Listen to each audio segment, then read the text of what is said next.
Kalyani university under रे हेना कल्याणी महाविद्यालय college रे सानताड़ी माध्यम ते अंडर ग्रेजुएट लेवल रे जाते ऑल पढ़ाव चालू मा नोआ इदी काते ओना कॉलेज रे मेमोरेंडम जमा केआ नदिया जिला पारगाना महल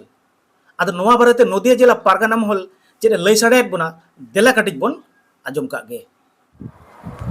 अच्छा गंके तेहन कल्याणी महाविद्यालय रे चेद इदी काते हेज होइना ताहे जो होय आदो जतो गेबन बड़ाया जे नेस 2025 दो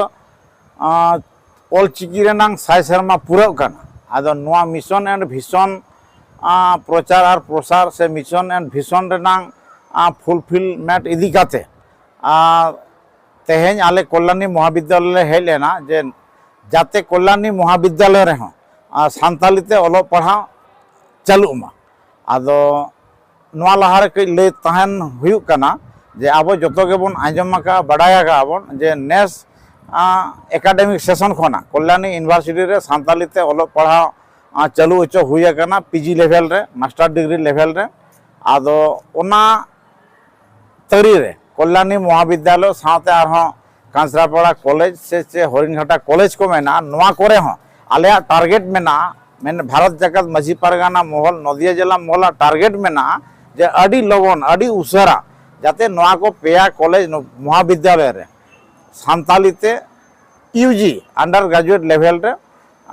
ओलो पढ़ाव चालू मा आदो ओना लेकाते के तेहेन अपॉइंटमेंट हताव काते नोनन रिन अधिकारी को साला जे प्रिंसिपल वाइस प्रिंसिपल साला न्यापाम कातेले सेनो काना नोडे जहां कुत्ती को ताहे काना चेक को ले पेया होय आदो उनी मिटांग के क्राइटेरिया दोहोआ का जे कथान आलेमा ले आले को हिजु कान चांदो खन चालू आले हिजु कान चांदो खन गेले चालू या मेन खान नोडे किछि क्राइटेरिया मेना 3 भोर डीपीआई मेने विकास भवन साथे कल्याणी यूनिवर्सिटी खना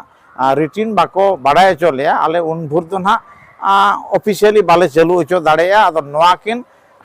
बारिया जायगा खना मेन कल्याणी यूनिवर्सिटी और विकास भवन खना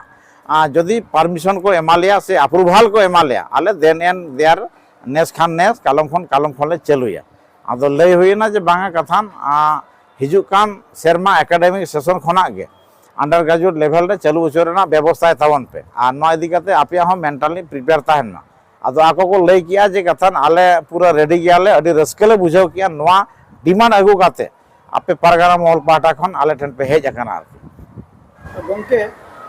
अडी लड़ाई लड़ावना तायम कल्याणी यूनिवर्सिटी रे सानताली मीडियम पे झिक के तावना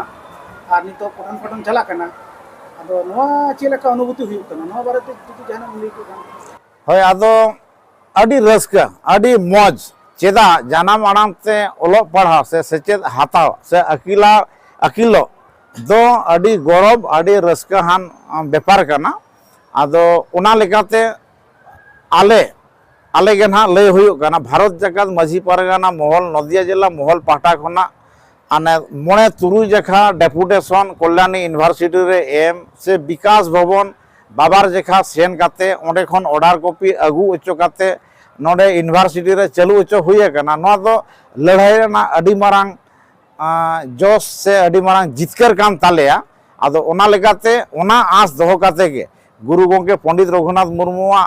आशीष दाड़े तालाते आले कल्याणी महाविद्यालय रे हो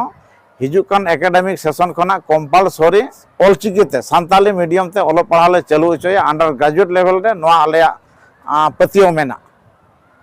अड़ी सराव सराव